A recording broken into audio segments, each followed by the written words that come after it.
"Step away from the window, sir. Hands where I can see them. Now!" The shout cracked across the quiet suburban cul-de-sac like a gunshot, cutting through the chirping of morning birds and the soft breeze rustling maple leaves. It came from Officer Darren Calloway, young, white, and rigid in posture, his hand already resting on the grip of his holstered weapon as he marched toward the older black man crouched beside a window frame.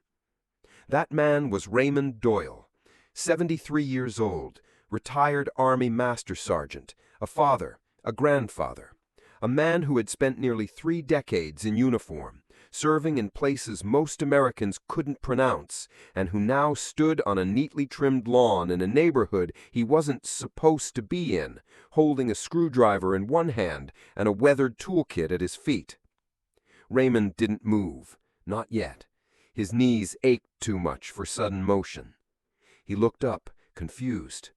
"I'm fixin' my daughter's window," he said calmly, his voice steady but hoarse from age. Calloway didn't lower his voice. "I said, step away! Put your tools down, turn around slowly, and get on your knees!" A few neighbors had stepped out onto their porches. Most held coffee cups, some held phones. None stepped forward. One whispered, "I think he's trying to break in. God, broad daylight! They don't even hide anymore!" Raymond exhaled. He'd been through worse. Firefights, bombings, betrayals, but nothing stung like this. Being made to feel like a criminal for helping his family. Still, he obeyed. Slowly, carefully, he set the screwdriver down in the grass, then raised his hands, palms up, and began to stand. "Don't move fast," Calloway barked. "I'm not, just standin'. Knees hurt." "Do you live here?" Calloway demanded. "No," Raymond said plainly. "My daughter does. House belongs to her." The officer snorted. "Right. Got ID on you?" Raymond nodded toward his back pocket. "Back left, but I'm not reaching for it unless you say it's okay." From the porch, a small voice suddenly called out, "Grandpa!" A little girl, no older than 8, had pushed open the screen door. Her hair was in braids, pajama pants too long for her small legs. Her eyes were wide, frightened. She clutched a stuffed rabbit in one hand. "Grandpa, what's happening?" Raymond tried to smile. "It's okay, baby. Just stay inside. Close the door." But Calloway had already pulled out his radio. "Dispatch, I've got a possible break-in in progress. One suspect, older male, black, gray hair, approximately 6 foot. Hasn't resisted, but keep backup en route." A second cruiser was already turning onto the street, lights flashing. Raymond closed his eyes. He'd earned a Bronze Star in Vietnam for crawling through sniper fire to set up comms for a pinned platoon. He'd pulled 3 men out of a burning Humvee in Kandahar in '03. He'd given everything to a country that now looked at him and saw nothing but threat. A woman came running down the sidewalk. It was his daughter, Tamra. She'd just come back from the grocery store, her car still idled by the curb, trunk open. "Dad, what the hell is going on?" Calloway turned to her. "Ma'am, do you live here?" "Yes," she said. "This is my house. That's my father. He was helping me fix the lock on the back window. It jammed shut yesterday." Calloway blinked. Tamra wasn't done. "Are you seriously pointing a gun at a 73-year-old veteran with arthritis because he had a screwdriver in his hand? Are you out of your mind?" The second officer stepped forward, trying to defuse. "Ma'am, we were just—" "No, you weren't just anything. You were yelling at my father while he stood on my lawn. You had a hand on your gun while my daughter was watching from the window." Her voice cracked.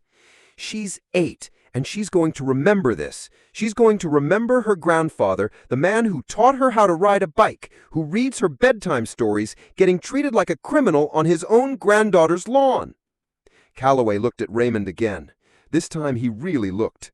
At the old boots, the posture that was still upright, still proud despite the years, the scars visible on one wrist, the jacket with the faded army patch stitched near the shoulder. "You said you were fixing a window," he asked finally, like he needed the story to be true to save face. Raymond only nodded. "That's what I said." The silence that followed was thick. Neighbors slowly stepped back into their homes, phone cameras lowered. Tamra clenched her jaw. "You should apologize, to him and to my daughter." The second officer mumbled, "We were just following protocol, ma'am." "No," Raymond finally spoke. "You were following fear." He reached down, picked up his screwdriver, and walked, slowly, back toward the window. The job was still not done. The latch was still loose. And if there was one thing he'd learned in all his years, it was this: you fix what's broken, even if it wasn't you who broke it. Raymond didn't say a word during the car ride home. Tamra sat behind the wheel, white-knuckling the steering wheel as they pulled into the driveway of her small brick house on the east side of town, far from the manicured lawns and tight smiles of Westview Pines. In the back seat, little Nia clutched her rabbit, her lips pressed into a thin line like she was afraid any sound would bring the sirens back. Tamara turned off the engine. The silence that followed was heavier than anything. "Dad," she said, finally. Raymond opened his door. "We should fix that latch tomorrow. I've got the right bolt now." "Dad!" He turned, looked at her. His face wasn't angry. It was tired. The kind of tired that didn't come from old age, but from knowing this wasn't new. From knowing this country had a way of reminding him, again and again, that his sacrifice came with an asterisk. Inside the house, Raymond moved like he always did, checking the doors, straightening the frame above the fireplace, setting his old canvas toolkit on the counter. But something in the way he exhaled, too shallow, too fast, told Tamra everything she needed to know. He was shaken. Not by the gun, not by the officer, but by the look in Nia's eyes. She had seen something today she couldn't unsee, and Raymond knew what that meant, because once upon a time he had been 5 years old, watching his father get questioned on the front porch of their Birmingham home. He hadn't understood it then, just that his dad had stood still for a long time, jaw locked, and said, "Yes, sir," when a man with a badge told him to move. Now, 70 decades later, the cycle repeated itself. Only this time, it was his granddaughter watching him be treated like he didn't belong. That evening, Tamra posted a short message on her neighborhood forum. It wasn't angry, just plain facts. "To the neighbor who called the police on my father. He is a retired master sergeant. He was fixing my window. My 8-year-old watched him nearly get arrested on our lawn. If you were scared, I hope you'll think twice next time, because next time we might not be this lucky." Within an hour, it had 50 responses. Some apologized, some tried to justify, but most were quiet, too quiet. The kind of quiet that let injustice hide behind words like mistake and procedure. Raymond read it all. Didn't comment. Didn't need to. He just folded the paper printout and tucked it in his jacket, alongside a yellowed photograph of his old unit in Vietnam, where no one had asked for permission to trust him. The next morning, Raymond walked into Millstone Hardware like he always did, but something felt different. The young man at the register, usually friendly, looked up, then looked down again, like he didn't know what to say, like he had read the post. Raymond just gave him a nod and picked up the items he needed: screws, a small putty knife, a new window latch. He moved slowly, not from shame, but from memory. Each aisle reminded him of something else he'd fixed over the years: hinges, engines, busted fences, all the little things people overlooked until they stopped working. But people, he couldn't fix people. He couldn't putty over the way the officer's voice sounded when he yelled. He couldn't unsay what the neighbors whispered. He couldn't take the fear out of Nia's wide, blinking eyes. Back at Tamra's house, the morning sun was soft. Raymond knelt by the window. Nia sat nearby on the porch, legs swinging. "Grandpa?" she asked. "Yes, baby?" "Why was he so mad?" He paused. "He didn't know me." "But you didn't do anything." "I know." She looked down. "Was he scared?" He wiped his hands on a cloth. "Maybe, but being scared doesn't make you right." Silence. Then, "You didn't look scared." He smiled. "I was, a little, but I've learned how to stand still when the world shakes around me." She nodded, then held out her stuffed rabbit. "For you, so next time you won't be alone." He took it, gently, and for the first time since yesterday, his hand stopped trembling. Later that day, a knock came at the door. Tamra opened it, to find a man in his 40s, polo shirt, Nervous smile. Hi, I live 3 houses down.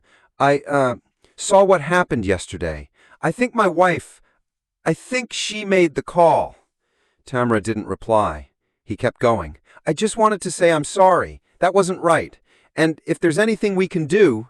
From behind her, Raymond appeared. The man straightened. A little surprised, Raymond extended a hand. The man took it. Grip firm. Name's Raymond. We fix things here. That's how we do it. It started with a photo. Tamara had snapped it by accident.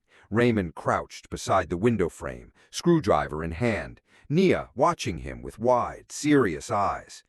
The broken glass lay in the grass nearby, glinting like tiny diamonds under the sun. She posted it online with just one line. He wasn't breaking in. He was fixing what someone else shattered. It went viral in hours. Not just because of the story, but because people saw something familiar in Raymond's quiet posture, in the way his knees bent gently as he worked, in the patience of an old man who had fought for a country that still treated him like a stranger. Raymond Kent became more than a name. He became a mirror.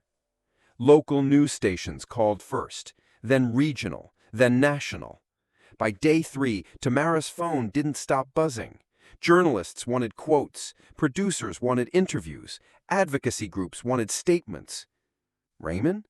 He didn't want any of it. He sat on the back porch, oiling the hinges on a gate that hadn't closed properly in 5 years. I'm not a story, he said. You are to them because you're not yelling. You're just still here. That night, the mayor called. Tamara almost let it go to voicemail, but she answered. Miss Kent, I wanted to say how deeply sorry we are. Are you, or are you just scared this will get worse? A pause. Then, both. At least he was honest. On day 5, a letter arrived. Official seal, padded envelope. It wasn't from the police department, not from the mayor's office. It was from the Pentagon. Raymond opened it at the kitchen table.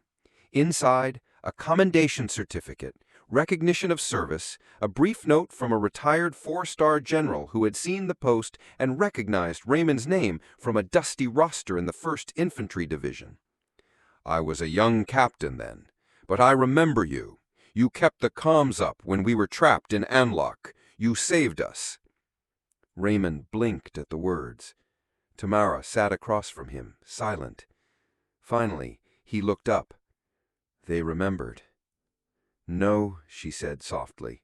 He remembered, not the system. That evening, Tamara organized a small gathering in the backyard. Just friends, neighbors, and a few veterans who had shown up after reading about Raymond. They brought casseroles, handshakes, and quiet apologies. One man, retired Navy, held out a patch, worn, sun-bleached. I read about what they did to you, he said. But I read more about what you did before that, for us. He pressed the patch into Raymond's palm. Signal Corps, he whispered. We never forget who kept us talking. The officer who had shouted at Raymond, Officer Ben Kresnick, was placed on administrative leave after the video surfaced. But that wasn't what Raymond cared about. He didn't want revenge. He wanted truth. He wanted someone, somewhere, to teach the man what it meant to stand down before escalating, to listen before assuming, to see before judging. A week later, a town hall was held at Eden Pines Civic Center. The mayor called it a discussion about safety and community trust. Raymond sat in the back row, unnoticed, until Tamara pointed him out. He's here, she said into the microphone, and I think he deserves to speak. All eyes turned.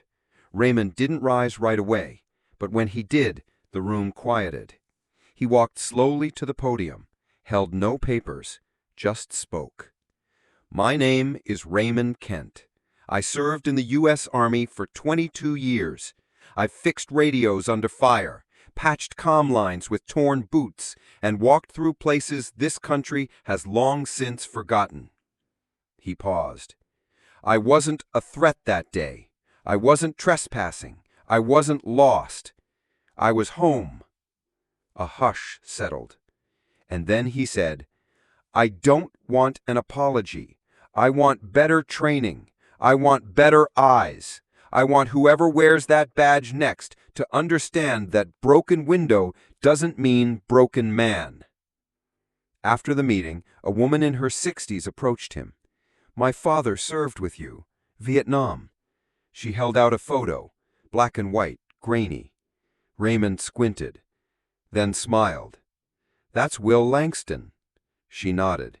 "He passed 5 years ago, but he always talked about the man with the radio and the steel spine." "That's a lie. It was mostly duct tape." They laughed, and something old, something long buried, cracked open again, not like broken glass, but like a window finally lifted after years of being stuck. By the end of the week, the town announced a new community program, Operation Reconnect. Veterans would help train new officers in cultural humility, response tactics, and, most importantly, human dignity. Raymond declined the official advisory role, but he offered something else.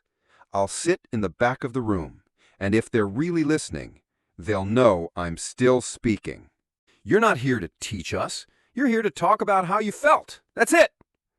The words came from a training officer, a man in his 40s with mirrored sunglasses still hanging from the front of his collar, like he needed to remind everyone he wore a badge. Raymond didn't flinch. He simply looked at the man, measured, steady, and replied, "I never confuse a classroom with a battlefield, but both have casualties when the wrong man leads." There was a silence in the room. Then, slowly, the cadets, most of them barely old enough to rent a car, turned their heads toward the veteran in the back row, the one with the calm voice, the weathered hands, and the scar on his neck that the scarf didn't quite cover. 3 weeks after the town hall, Raymond had reluctantly agreed to sit in on Eden Pines Police Academy's new community training pilot. It was called Perspective Panels, and it was designed to humanize the badge citizen dynamic. That was the official language. Unofficially, they wanted Raymond there because the story refused to die. National outlets still mentioned it. Veteran mistaken for intruder had become shorthand for a broader cultural wound, one that refused to scab over. Raymond didn't come to punish anyone, but he refused to let them forget. The room was cold. Fluorescent lights buzzed overhead. 23 recruits sat in metal chairs arranged in a half circle. Raymond sat near the back beside an unused whiteboard. They were halfway through a module titled Perception versus Threat when the instructor called for a case study debrief. He flashed a grainy still from a security cam, the one showing Raymond kneeling by the shattered window with a screwdriver in hand. "Describe what you see," the instructor said. Hands went up. "Potential break-in. Unidentified male with tool. Possible trespass." Then one voice, maybe 22, quietly added, "Or someone trying to fix something?" The room shifted. The instructor raised an eyebrow. "Explain." She shrugged. "He's kneeling, not crouching. The tool's not gripped like a weapon. There's a kid watching him. He doesn't look scared. That matters." Raymond blinked. Not because of what she said, but because someone had finally said it. After the session, she approached him in the hallway. "Mr. Kent," she said, extending a hand. "Cadet Melinda Reyes. My uncle was Signal Corps. Said you were legends." "I wouldn't go that far," Raymond replied, shaking her hand. "He said you used to route field comms with copper wire and broken headphones." Raymond chuckled. "We did what we had to." "I'm glad you're here," she said sincerely. Raymond nodded. "So am I. Now." Later that week, Raymond received an envelope from the Department of Veterans Affairs. Inside, a certificate of commendation, post-dated, honoring his continued contributions to civic integrity and intergenerational understanding. It was signed by the Secretary of Veterans Affairs. But more important to Raymond was the sticky note attached to the folder. Scrawled in hurried pen, probably by a clerk. "Sir, my dad knew your name. He said you saved comms in An Loc. Thank you for coming back." Meanwhile, Eden Pines High School Student Council invited Raymond to speak during Veterans Appreciation Month. Tamara offered to go with him, but he declined. "I'll be fine," he said. "I've walked into tougher rooms." The gymnasium echoed with restless energy. Hundreds of teens, shuffling sneakers and soft phone glows. Raymond stepped up to the mic. He didn't start with war stories. He started with the window. "With one broken pane, they decided who I was.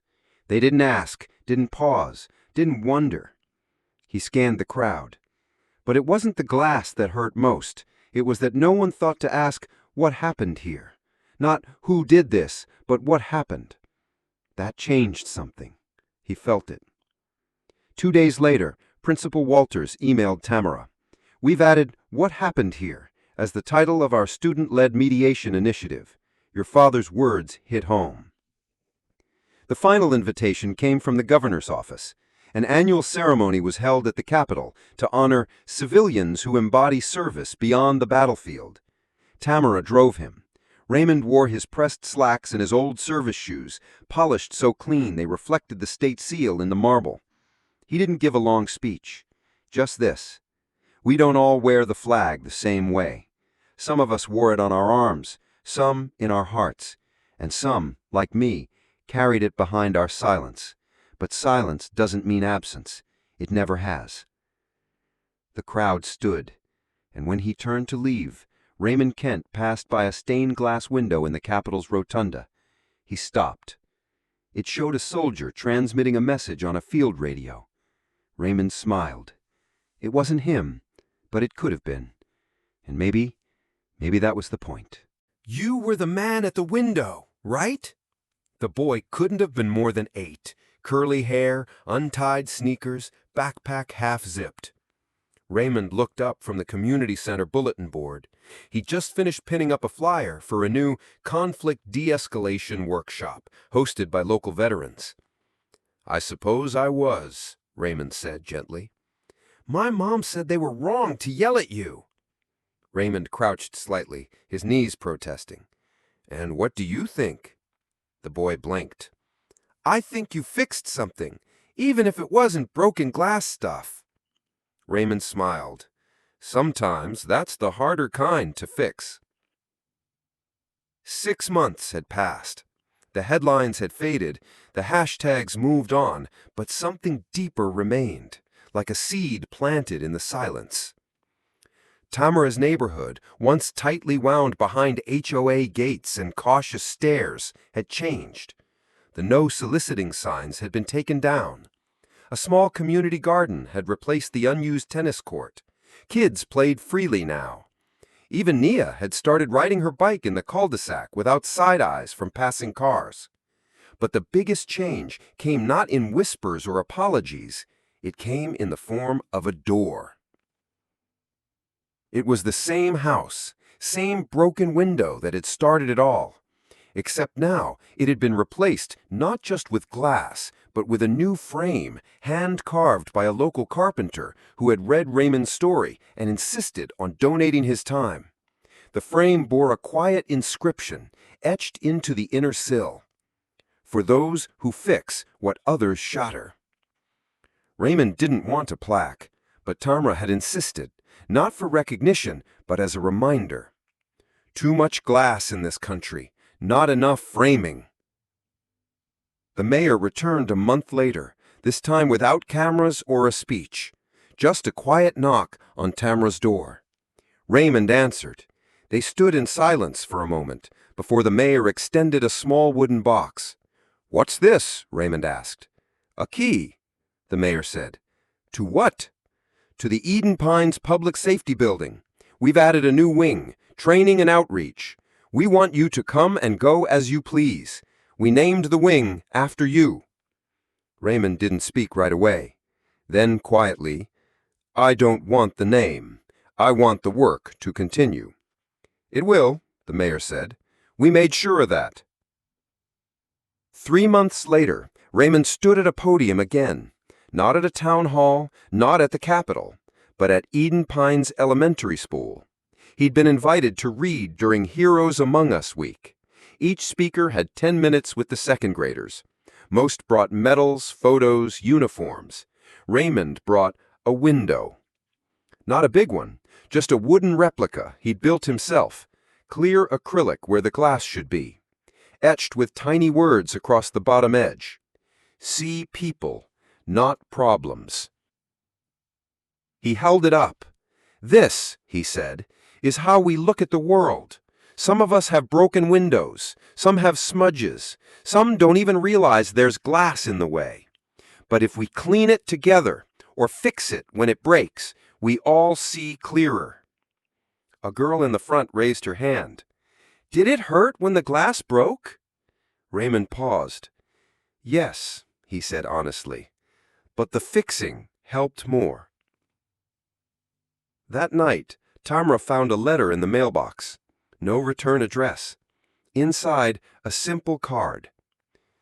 Dear Mr. Kent, you don't know me, but I was one of the officers who used to stand watch in Eden Pines. I wasn't there the day they yelled at you, but I watched the footage, and I haven't stopped thinking about it since. My wife and I just had a son. We named him Raymond. Raymond read it 3 times, folded it carefully, and placed it in the same box where he kept the patch from the Navy vet, the commendation letter, and the worn photo of his signal unit in Vietnam. Years later, when Raymond passed, Tamra hosted a small service. No state honor guard, no parades, just neighbors, friends, and stories. One by one they came forward, people who had never met each other before that window broke. A teacher shared how Raymond's phrase, "Ask what happened, not who did it," had become a cornerstone of their school's discipline policy. A rookie cop, now lieutenant, told how Raymond's quiet presence in the training room made her reconsider what authority really meant. A teenager confessed that the first time she saw a black man fixing something outside a home, she didn't flinch and realized that was because of him. After the service, Nia, now a teenager herself, stood beside the rebuilt window frame, still mounted on a stone pedestal in the community garden. She touched the inscription, then turned to her mother. "Do you think people will remember him?" Tamra didn't answer right away. Instead, she pointed to a line of second graders walking by on a school trip. One of them stopped, stared at the frame, and read the words aloud. Then he whispered, "Like that man who saw clearer." Tamra smiled. They already do.